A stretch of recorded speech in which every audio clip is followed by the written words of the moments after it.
Sebelum memulai aktivitas hari ini, alangkah baiknya kita terlebih dahulu untuk membaca doa ya. Dan sebelum kalian menonton video ini, silahkan subscribe, komen, like, dan share. Selamat menonton!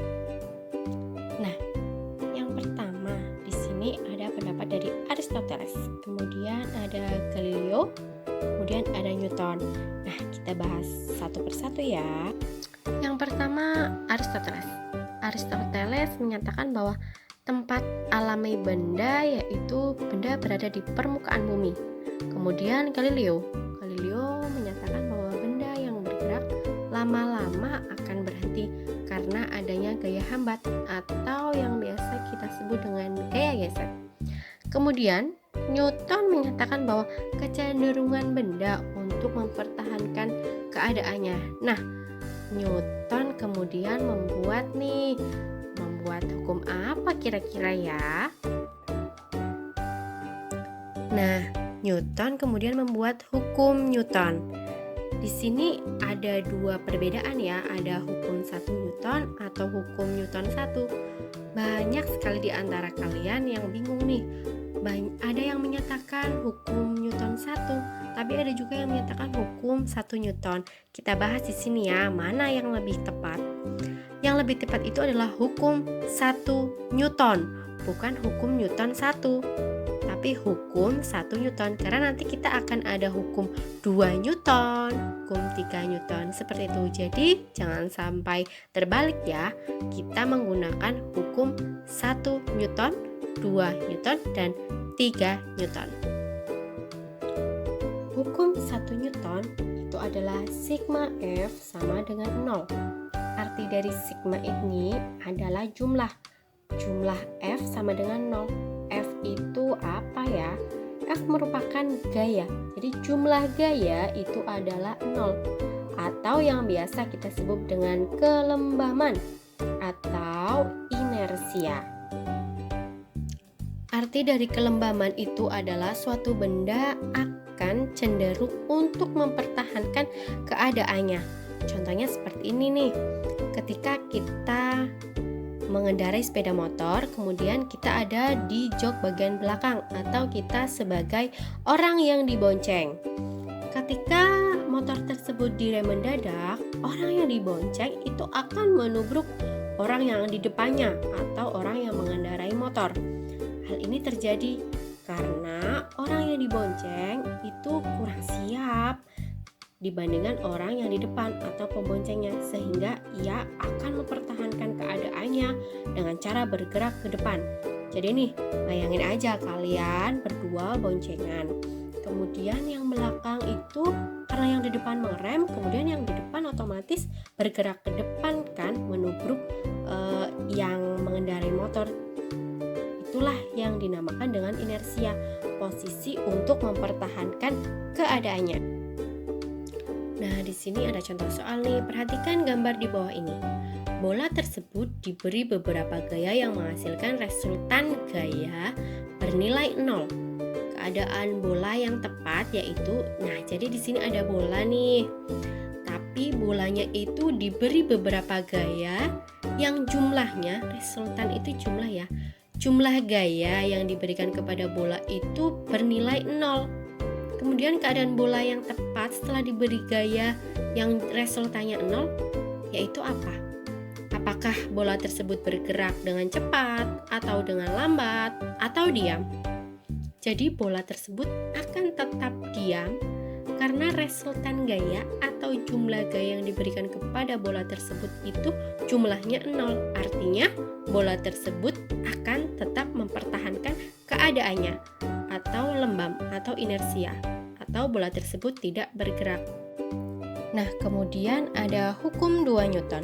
Hukum 2 Newton menyatakan bahwa ketika suatu benda yang bermassa kita kenai gaya, maka benda tersebut akan mempunyai percepatan. Persamaannya adalah sigma F sama dengan M kali A. Atau bisa kita rumuskan seperti ini. Gaya itu sebanding dengan massa dan percepatannya. Atau ketika kita balik, kita juga bisa menyatakan seperti ini. Percepatan itu berbanding terbalik dengan massa dan percepatan itu sebanding dengan gaya. Di mana nih kita rumuskan lagi, F itu adalah gaya atau satuannya Newton, kemudian M itu massa, satuannya kilogram, kemudian ada A adalah percepatan, satuannya meter per sekon kuadrat. Itulah hukum 2 Newton. Selanjutnya ada hukum 3 Newton. Hukum 3 Newton itu berbunyi adalah F aksi sama dengan minus F reaksi. F itu adalah gaya. Jadi gaya aksi itu sama dengan minus gaya reaksi. Kenapa di sini ada minusnya ya? Nah, di sini tanda minus itu menyatakan bahwa gayanya itu arahnya berlawanan. Ingat ya, arahnya yang berlawanan. Contohnya seperti apa? Contohnya seperti ini. Ketika kita di atas perahu, kita memegang sebuah dayung. Coba dibayangkan ya, kita sedang di atas danau dan kita sedang di atas perahu. Kemudian kita memegang sebuah dayung. Kita sebagai orang yang memegang dayung, kita mengayunkan dayung ke arah belakang. Ke arah belakang ya, dibayangkan. Kemudian itu adalah aksi. Jadi kita melakukan aksi memegang dayung ke belakang. Reaksinya yaitu perahu bergerak ke depan. Artinya reaksinya itu berlawanan dengan gaya aksinya. Jadi di sini ada tanda minusnya. Artinya apa tadi ya? Tanda minus itu berarti arahnya berlawanan. Gaya gesek. Kenapa sih gaya gesek itu penting? Jadi ketika kita berjalan tanpa ada gaya gesek, maka jalan tersebut akan licin, kita akan terjatuh. Ketika kita naik motor atau naik mobil, tidak ada gesekan, maka kecepatannya akan sangat tinggi. Maka dari itu gaya gesek itu sangat penting dalam kehidupan. Di sini ada dua gaya gesek. Yang pertama gaya gesek statis dan yang kedua gaya gesek kinetis. Gaya gesek statis kita simbolkan dengan Fs. F-nya kecil, S-nya juga kecil dan agak di bawah. Kemudian ada FK. F-nya kecil, K-nya kecil, K-nya agak di bawah atau gaya gesek kinetis. Apa perbedaannya di sini? Ada gaya gesek statis. Gaya gesek statis itu berfungsi untuk mengecek apakah benda tersebut sudah bergerak atau diam. Kemudian kalau FK atau gaya gesek kinetis itu ketika bendanya sudah bergerak. Oke. Fs sama dengan mu S kali N. Mu itu artinya koefisien gesek. Koefisien gesek biasanya itu sudah diketahui oleh masing-masing benda. Kemudian di sini ada N. N besar itu apa tadi ya? Gaya normal. Satuannya itu N besar juga. Kemudian Fs itu adalah gaya gesek statis. Satuannya itu N besar juga. Kemudian Fk gaya gesek kinetis, satuannya juga N besar.